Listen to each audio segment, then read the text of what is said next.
تحياتي لكل اخواتي واخواتي الاهلاويه في كل مكان، يا رب تكونوا بصحه وبسعاده وفي امان. قال لك لولاك يا لساني من ضرب قفايا. اللسان هو اللي بيجيب للانسان المشاكل والمصايب والكوارث. كهربا قرر ان هو يرفع دعوى قضائيه على ايهاب فرخه بعد تطاول ايهاب فرخه ونشر اخباره في العلن ان هو كان مطلق فلانه وكان متجوز علانه ودفع مش عارف ايه، وجايب مستندات وجايب اوراق تخص شخص المفروض لا يصح ان هو يعني الاسرار بتاعته العائليه تطلع على العلن وعلى المشاع. محامي كهربا توعد ايهاب فرخه بتعويض 2 مليون جنيه.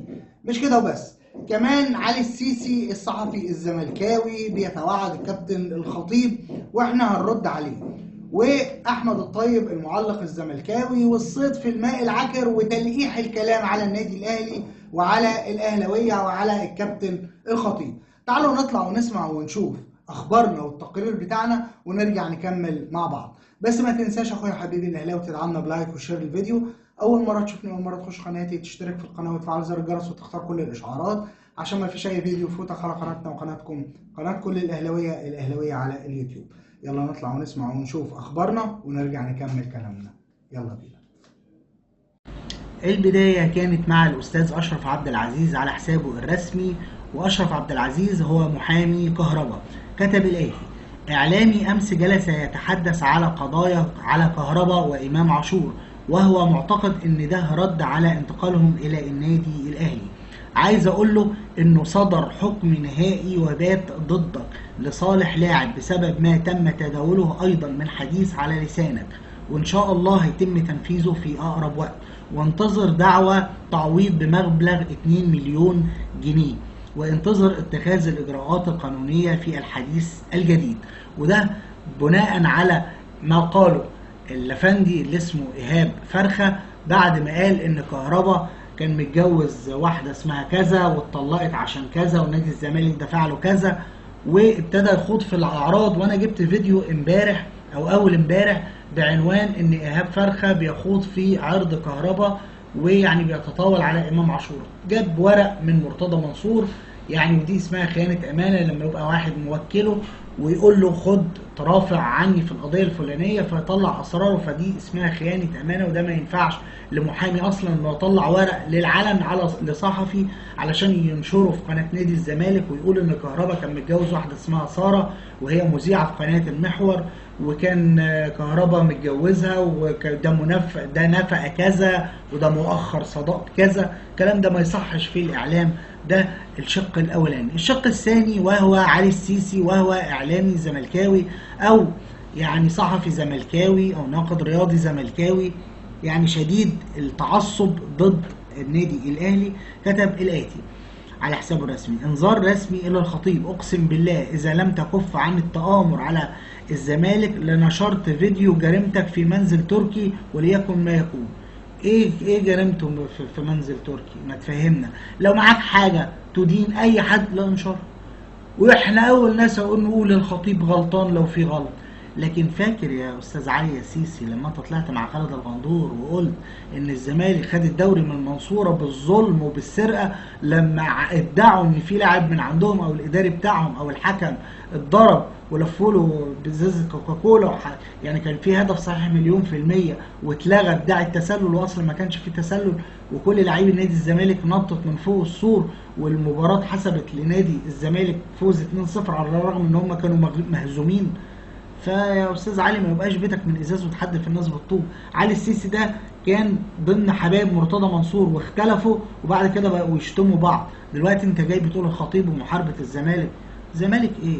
طب اهو النادي الاهلي مش في البطوله العربيه، ابقى ورينا نادي الزمالك بتاعك هيعمل ايه في البطوله العربيه.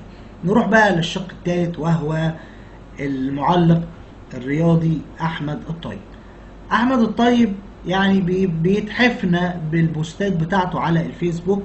كتب الاتي: انا ضد السب والشتم والاهانه للرموز او لاي فرد مهما كان الاسباب او مهما كانت الاسباب او مهما كان السبب. احب أحب وأقدر الخطيب كإنسان وكلاعب كرة قدم حتى كرئيسا للأهلي. أنا كنت الوحيد الذي دافع عنه وقلت إنه ليس بطل من وراء بل هو سمو الأمير. بص يعني، بصوا يا جماعة، في إسقاطات. شوفوا الأسلوب الرخيص. طيب هو إيه لازمة الجملة دي أصلا تحطها في البوست؟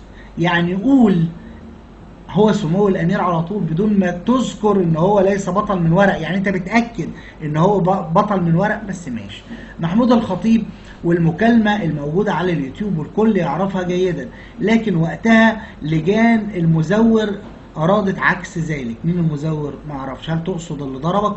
ما برضو ما اعرفش. المهم الان، هل لو امام عاشور ومعه شباب الزمالك كانوا قد شتموا وسبوا الخطيب او عائلته كما فعلوا بشأن أو بشكل غير مقبول طبعا مع الرمز صالح سليم، هل كان سينضم إمام عاشور للنادي الأهلي كلاعب وبملايين الدولارات كما يشير البعض؟ لو حدث فأنا أراها استغلال الفرصة لإهانة والقضاء على أسطورة اسمها صالح سليم وتلميع اسم بيبو، وإداريا وتاريخيا على حساب هذا الرمز العظيم. عارف انكم متفقين معايا، لكن معظم الاهلاويه لن يعترفوا بذلك. مش كده ولا ايه؟ اولا اسلوبك وكلامك غير مقبول. ليه؟ لانك انت ما شفتش شيكابالا وهو بيعمل اشاره الذبح لمرتضى منصور، ما نزلتش بوستات وقتها. يعني لما مرتضى منصور قال على شيكابالا ان هو حافي وبياخد الجزم من امير، برضه ما نزلتش بوستات يعني على هذا الشأن. لما مرتضى قال انا هحبس الواد شيكابالا وهبطله يلعبوا كوره، ما اتكلمتش. يعني مش ده الاسطوره بتاع نادي الزمالك؟ ما اتكلمتش لما مرتضى قال على ميدو خرابه وميدو خرابه طلع رد على مرتضى منصور؟ ما اتكلمتش لما مرتضى منصور قال على عبد الواحد السيد خرم وعبد الواحد السيد طلع رد عليه؟ برضه ما اتكلمتش. تقول انا ضد السب والشتم، طب ماشي، ما اتكلمتش ليه ضد الشتم؟ والخطيب مش اسطوره ورقيه.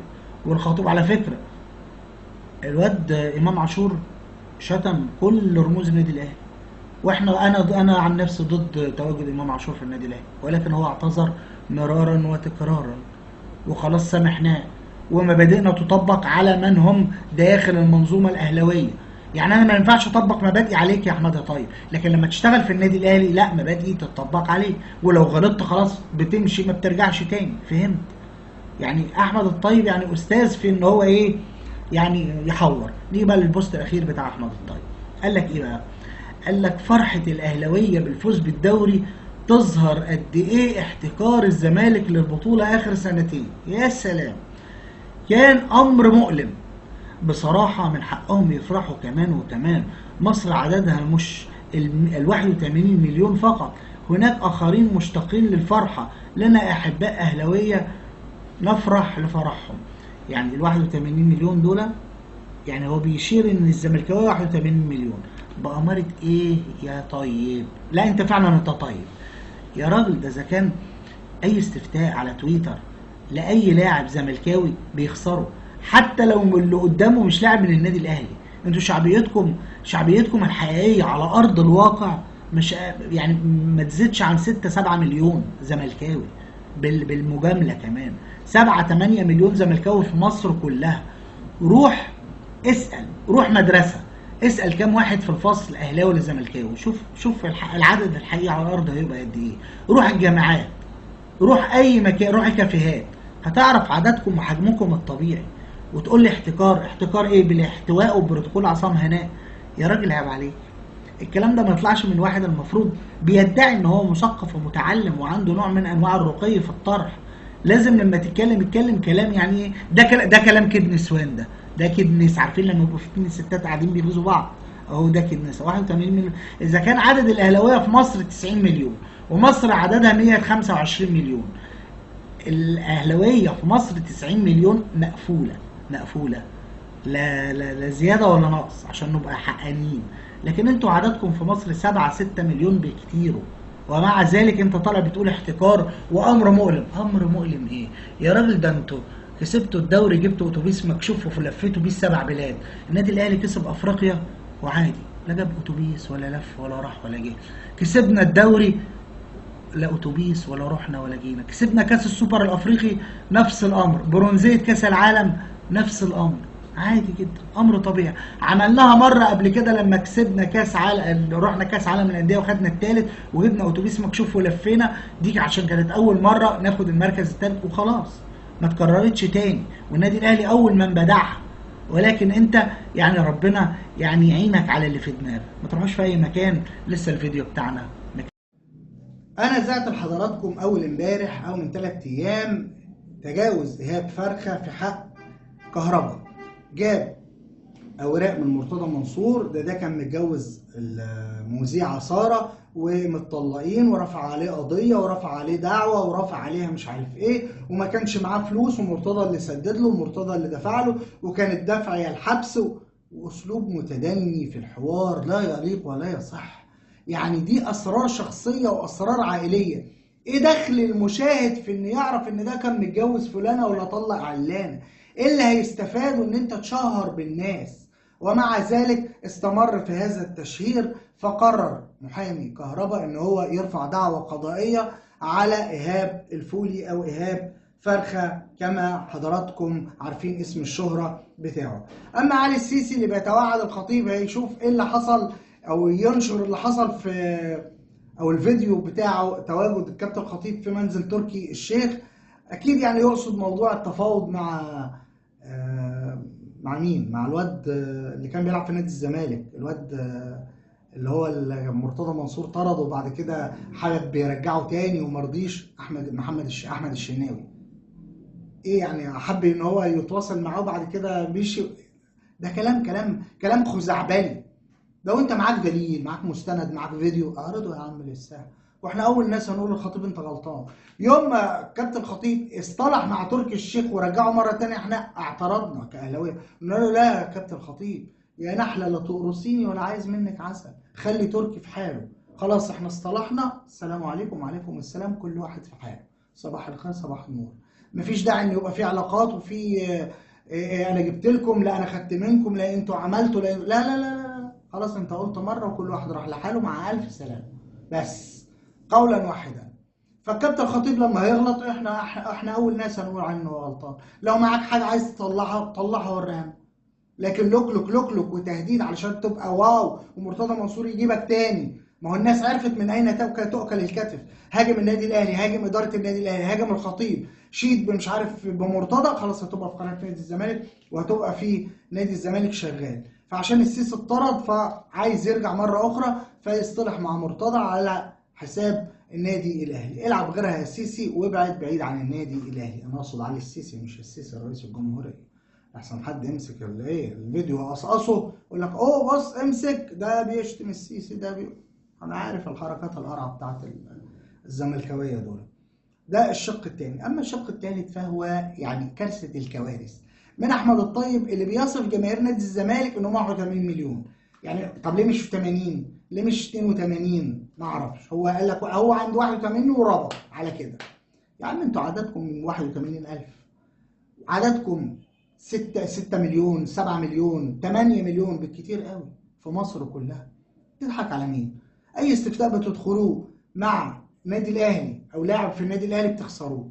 حتى شيكابالا لما بيدخل مع لاعب اسوان بيفوز عليه. تخيل، لدرجه ان مرتضى منصور قعد يقول لك انا عايز الغي الفقره دي سببت عقد نفسيه للاعبي نادي الزمالك، انا عايز الغيها وخدوا فتره كده لغوها 3 4 اسابيع وبعد كده رجعوها مره اخرى. ف يا عم طيب، يا راجل يا طيب، جماهير النادي الاهلي في مصر 90 مليون، جماهير نادي الزمالك 7 8 مليون. اما بقى ان انت قلت، انت ما رضيتش تقول ان الخطيب اسطوره ورقيه وقلت سمو الامير. اسلوب دس السم في العسل ده، فاهمينه وعارفينه. عيب يعني، عيب انه يطلع من واحد يعني معلق. يعني خليك يا اخي يعني على قد الحدث اللي انت عايش فيه وعلى قد المنصب اللي انت فيه. يعني خليك كده يعني ايه، عقلاني في كلامك وفي طرحك وفي اسلوبك. ازاي بتقول ان انا رفضت ان هو يتقال عليه اسطوره من ورق وقلت ان هو سمو؟ طب ما تقول انا رفضت اي تطاول اي تجاوز ضده. لكن في نفس البوست تقول ان الكابتن الخطيب علشان ما تذكرش اسمه ولا اتشتم، لا ده هو على فكره شتم كل الناس. امام عاشور شتم الخطيب، وشتم صالح سليم والشوبير وحسن حمدي، وشتم عشان انتوا كنتوا بتغذوه على الشتيمه، بترضعوه قله ادب، بترضعوه قذاره. لكن لما يجي عندنا ويتعلم الادب ويتم تقويمه وتقويم سلوكه، هيبقى انسان ومواطن صالح مصري، مش هيبقى انسان مخرف وقليل ادب. نفس اللي كان بيعمله كهربا قال لا ادب على جماهير نادي الزمالك وتف عليه. انت كنت فين بقى يا عم طيب؟ ولا حد سمع لك صوت ولا حد شافك، ومع ذلك انت بتطلع تقول ان انا ضد شتيمه مش عارف وانا ضد مش عارف. طب لو كان شتم شيكابالا، شتم مرتضى شتمه، الغندور اتشتم من مرتضى وهو رد على مرتضى، ميدو خرابه شتم مرتضى وترد على مرتضى، وكلهم شغالين مع مرتضى. فين بقى المبادئ والقيم والمثل؟ اما بقى موضوع الاحتكار ومش احتكار، انتوا خدتوا 2 دوري باحتواء وبروتوكول عصام هناك. النادي الاهلي خد الدوري، سمعتوا صوت لحد؟ احتفلنا في الملعب وخلاص، حتى الجماهير خلاص قفلت الصفحه. بندور على المباراه الجايه القادمه بتاعت النادي الاهلي فين عشان نشجع وندعم. حتى لاعبي النادي الاهلي قفلوا الصفحه خلاص. انت خدت افريقيا، قفلت صفحه افريقيا خلاص انتهى، بتدور على اللي بعده. ما باجيش احكي بقى في حاجه لها 4 سنين واقول اصل انا فزت على كفر ابو عجوه 3-0 او فزت 1-0 بضربه جزاء مشكوك فيها زي ما بيحصل عندكم.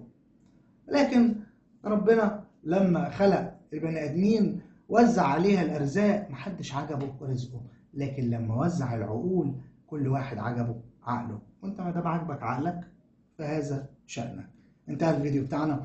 ما تنساش اخويا حبيبي الاهلاوي تدعمنا بلايك وشير الفيديو. اول مره تشوفني، اول مره تخش قناتي، تشترك في القناه وتفعل زر الجرس وتختار كل الاشعارات عشان ما فيش اي فيديو يفوتك على قناتنا وقناتكم، قناه كل الاهلاويه على اليوتيوب. بشكركم مره واثنين وثلاثه وعشرة. كان معاكم اخوكم هيم شرقاوي، والسلام عليكم.